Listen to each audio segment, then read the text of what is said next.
Rainbow allrounder exterior paint, বাংলাদেশের আবহাওয়া উপযোগী একমাত্র পেইন্ট।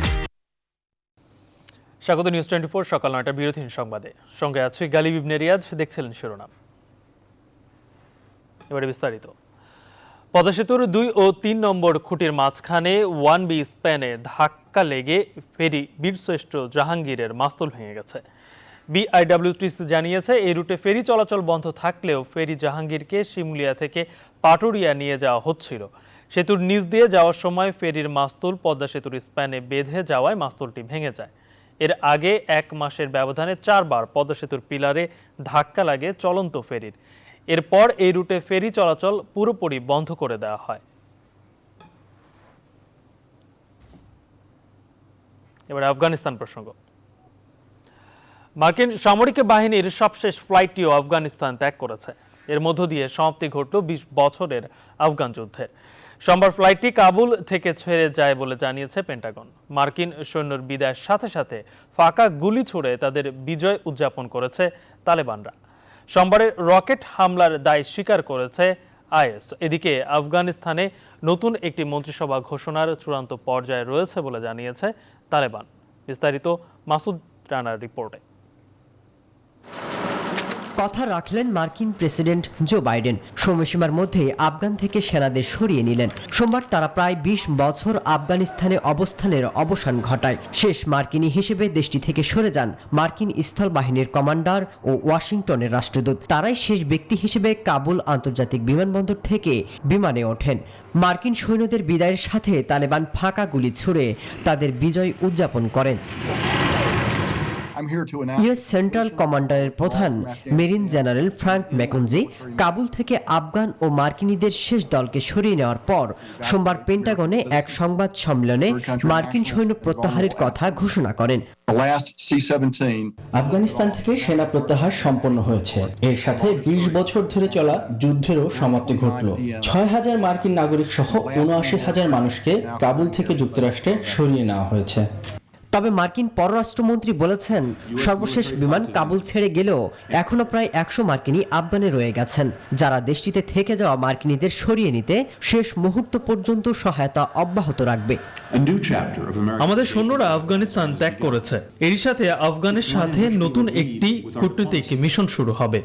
এরই মধ্যে কাবুল বিমানবন্দরে আবারও ভয়াবহ হামলার আশঙ্কার কথা জানিয়েছে যুক্তরাষ্ট্র। এমনকি সোমবারের রকেট হামলার দায় স্বীকার করেছে আইএস।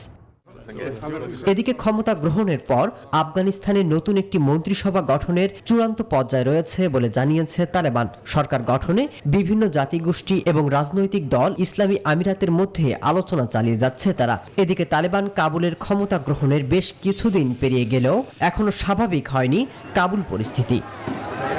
মাসুদ রানা, নিউজ 24। চীনের তৈরি সিনোফার্মের আরও ৫৩,৯৪,০০০ ডোজ টিকা ঢাকায় এসে পৌঁছেছে। মঙ্গলবার রাতে হজরত শাহজালাল আন্তর্জাতিক বিমানবন্দরে চীন থেকে আসা সিনোফার্মের ৫৩,৯৪,০০০ ভ্যাকসিন গ্রহণ করা হয়। এর আগে চীন থেকে কেনা টিকার প্রথম চালান আসে গত ৩ জুলাই। করোনা ভাইরাস মোকাবেলায় ফেব্রুয়ারি থেকে দেশ জুড়ে টিকাদান কর্মসূচি শুরু করেছে বাংলাদেশ সরকার। ভারতের সিরাম ইনস্টিটিউট থেকে আনা অক্সফোর্ড অ্যাস্ট্রাজেনেকার ভ্যাকসিন দিয়ে এই কর্মসূচি শুরু হলেও ভারত ভ্যাকসিন রপ্তানিতে নিষেধাজ্ঞা দেওয়ায় এই কর্মসূচি অনেকটাই স্থগিত হয়ে পড়ে। ফলে নির্ভরতা বাড়ে চীনের সিনোফার্মের ভ্যাকসিনের উপর।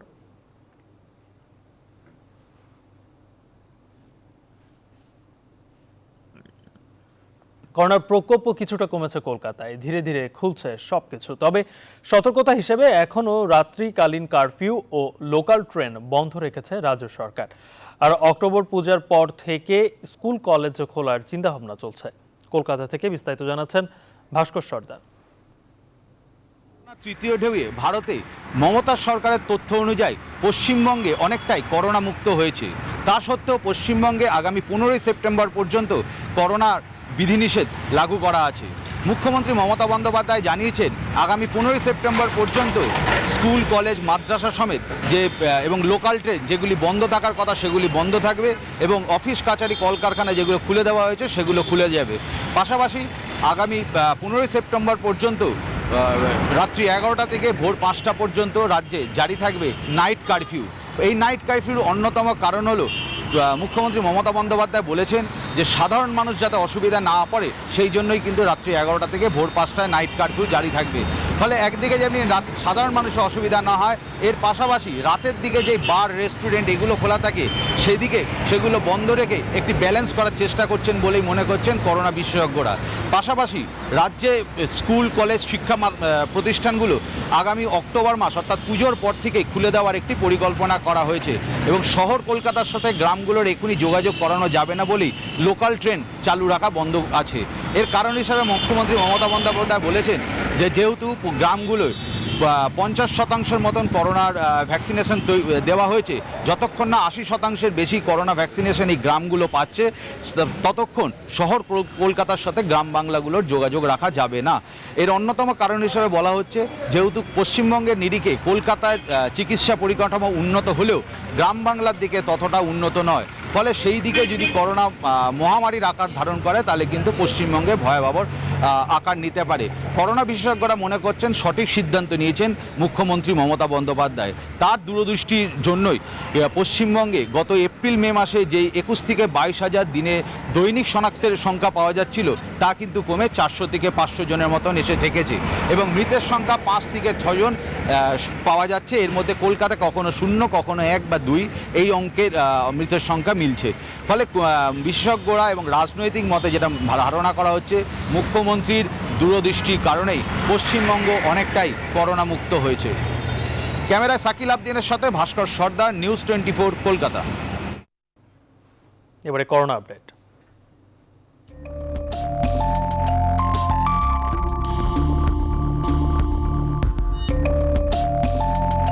মামা মাঝখানের সিট রাখলে ফাঁকা, সবার হইব ভালো থাকা। আমার সিটে বসছি আমি আর আপনি করেন বাড়াবাড়ি। উস্তাদ থামান গাড়ি, থামাইতে হইব মহামারী। নিয়ম মেনা সবাই একসাথে করোনা ঠেকায়। টানা তৃতীয় দিনের মতো করোনা ভাইরাস সংক্রমণে দৈনিক মৃত্যু 100-র নিচে করেছে। গত 24 ঘন্টায় আগের দিনের তুলনায় করোনায় মৃত্যু বাড়লেও নতুন রোগী ও রোগী শনাক্তের হার কমেছে। সবশেষ ঘোষিত 24 ঘন্টায় করোনায় দেশে 94 জনের মৃত্যু হয়েছে। এ সময় নতুন রোগী শনাক্ত হয়েছে 3,724 জন। সোমবার স্বাস্থ্য অধিদপ্তরের সংবাদ বিজ্ঞপ্তিতে এই তথ্য জানানো হয়। দেশে এখন পর্যন্ত করোনা সংক্রমিত শনাক্ত রোগীর সংখ্যা 14,97,000। মোট মৃত্যু হয়েছে 26,109 জনের। আর করোনায় আক্রান্ত হওয়ার পর এখন পর্যন্ত সুস্থ হয়েছেন 14,21,883 জন।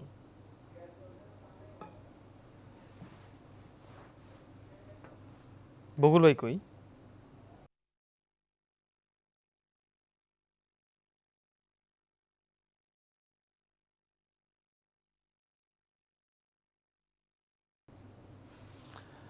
আজ থেকে দেশের বিভিন্ন স্থানে প্রথম ডোজ হিসেবে অ্যাস্ট্রাজেনেকার টিকা দেওয়া শুরু হচ্ছে। এ বিষয়ে বিস্তারিত জানাতে কুষ্টিয়া থেকে যুক্ত হচ্ছেন সহকর্মী জাহিদুজ্জামান।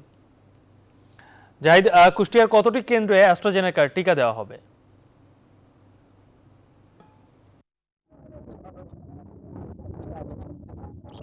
ধন্যবাদ গালিব।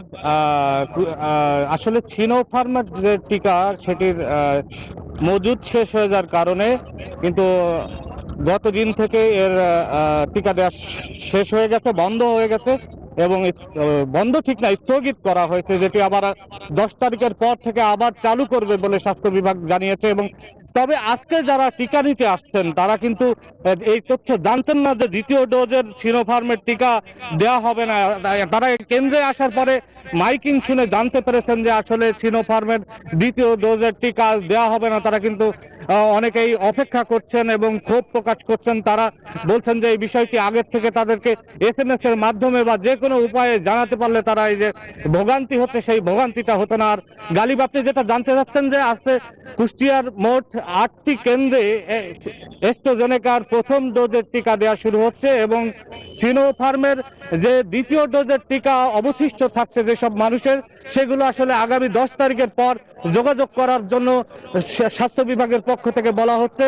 এবং কুষ্টিয়ার তথ্য যদি আমি আপনাকে জানাই যে এ পর্যন্ত 3,86,000 মানুষ মোট টিকার রেজিস্ট্রেশন করেছেন এবং এ পর্যন্ত অ্যাস্ট্রাজেনেকা এবং সিনোফার্ম মিলে মোট 1,92,000 প্রথম ডোজের টিকা দেওয়া হয়েছে। এর মধ্যে সিনোফার্মের 1,24,000 এবং সিনোফার্মের মাত্র 39,000 মানুষ দ্বিতীয় ডোজ পেয়েছেন। বাকি যে বিপুল সংখ্যক মানুষ তারা কিন্তু আসলে অপেক্ষা করছেন। প্রতিদিন আপনি দেখছিলেন যে কুষ্টিয়ার কলকাকলি এই কেন্দ্রে বিপুল মানুষ কিন্তু ভিড় করেছেন এবং তারা অপেক্ষা করছেন যে তারা এই তথ্যটা আগের থেকে জানতেন না, তারা জানতে চান যে আগের থেকে জানতে পারলে তারা আসলে তারা সুবিধা হতো তাদের, এবং তারা বলছেন যে দ্রুত যেন তাদেরকে টিকা দেওয়া হয় এবং স্বাস্থ্য বিভাগের পক্ষ থেকেও সেই আশ্বাস দেওয়া হচ্ছে। এই ছিল আমার কাছে সর্বশেষ। আমি চলে যাচ্ছি স্টুডিওতে। গালিব। জাহিদ, আপনাকে ধন্যবাদ। দর্শক, কুষ্টিয়ায় আজকে প্রথম ডোজ অ্যাস্ট্রাজেনেকা টিকা দেওয়া শুরু হয়েছে, এই বিষয়ে সর্বশেষ জানাচ্ছিলেন সহকর্মী জাহিদুজ্জামান। ডেঙ্গুর সবচেয়ে ক্ষতিকর ধরনগুলোর একটি DNV3। চিকিৎসকরা বলছেন এই সেরোটাইপের কারণেই দ্রুত কমে যাচ্ছে রোগীর রক্তের কণিকা প্লাটিলেট। ফলে আক্রান্ত ব্যক্তিরা গুরুতর অসুস্থ হয়ে পড়ায় তাদের নিতে হচ্ছে হাসপাতালে। চিকিৎসকরা জানান, ডেঙ্গুর সংক্রমণ নিয়ন্ত্রণে এখন প্রতিরোধ গড়ে তোলাটাই মুখ্য বিষয়। আগস্টে 30 দিনে 7,500 ডেঙ্গু রোগী হাসপাতালে ভর্তি হয়েছে। গত 24 ঘন্টায় ডেঙ্গু আক্রান্ত 233 জন। শুকন আমির জানাচ্ছেন বিস্তারিত। 2019 সালে দেশে ডেঙ্গু সবচেয়ে ভয়াবহ রূপ নেয়। ওই বছর আক্রান্তের সংখ্যা ছাড়াই 1 লাখ। গত বছর ডেঙ্গু পরিস্থিতি নিয়ন্ত্রণে থাকলেও এবার করোনা মহামারীর মধ্যেই বাড়ছে ডেঙ্গু রোগী।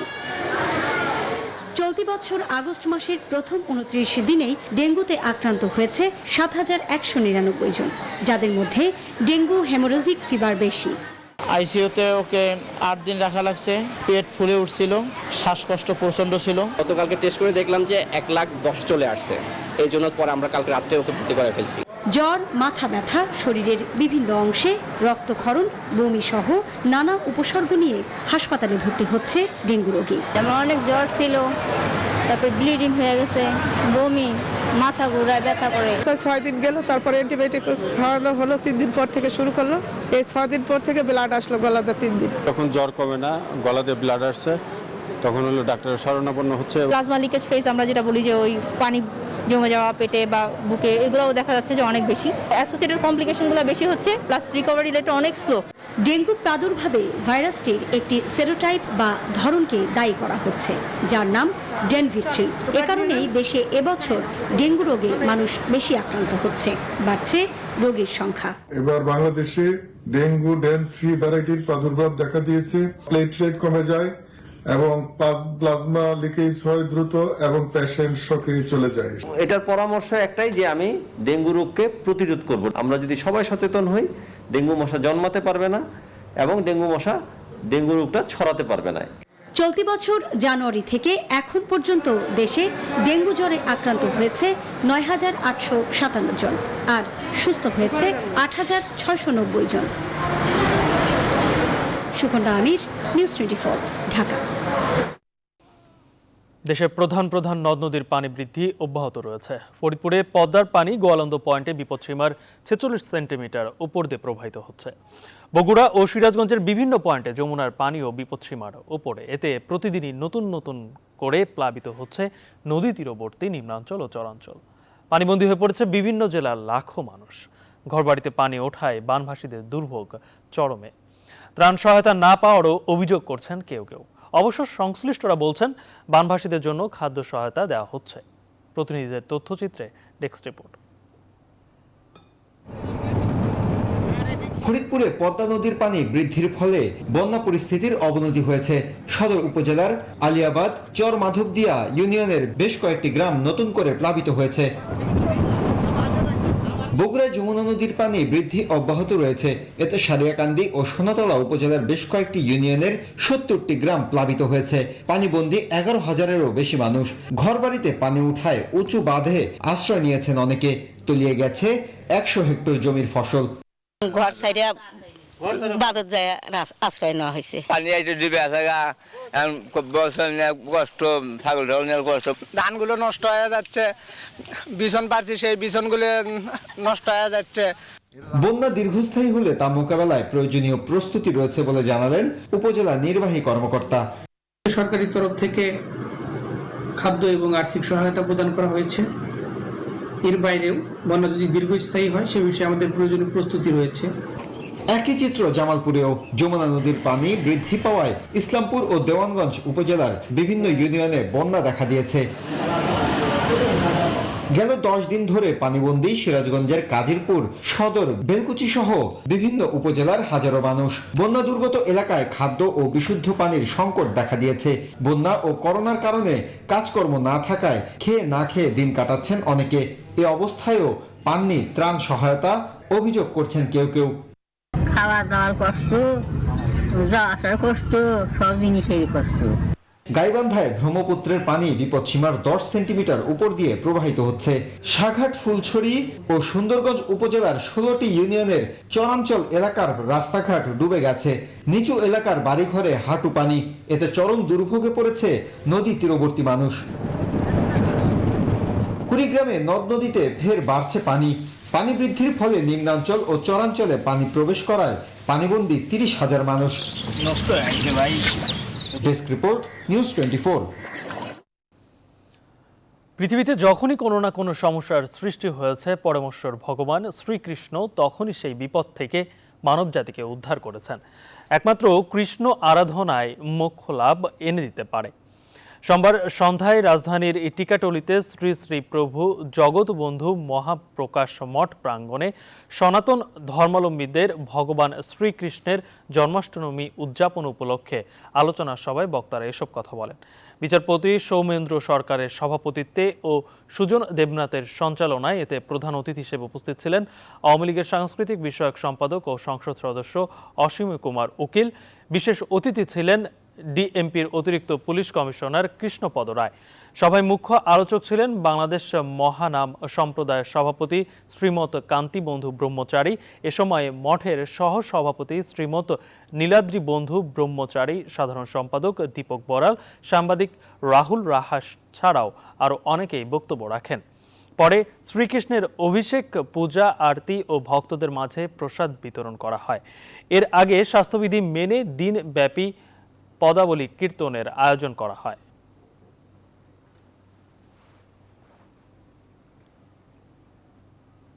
এবার আন্তর্জাতিক। যুক্তরাষ্ট্রের লুইজিয়ানা অঙ্গরাজ্যে আঘাত এনেছে ঘূর্ণিঝড় আইডা। ঘন্টায় 150 মাইল বেগে এটি উপকূলে আশ্রয় পড়েছে। ঘরের উপর গাছ পড়ে এক ব্যক্তির মৃত্যুর খবর পাওয়া গেছে। ক্ষয়ক্ষতি এড়াতে সরিয়ে নেওয়া হয়েছে হাজার হাজার মানুষকে। ঘূর্ণিঝড় আইডার কারণে 3 লাখের বেশি মানুষ বিদ্যুৎ বিচ্ছিন্ন হয়ে পড়েছে। বাড়ি ছেড়েছে কয়েক হাজার মানুষ। লুইজিয়ানার গভর্নর জন বেল এডওয়ার্ড জানান, 1850 সালের পর উপকূলে আঘাত হানা সবচেয়ে শক্তিশালী ঘূর্ণিঝড় হিসেবে ধরা হচ্ছে আইডাকে। প্রেসিডেন্ট জো বাইডেন ঘূর্ণিঝড় আইডাকে খুবই বিপজ্জনক বলে আখ্যা দিয়েছেন।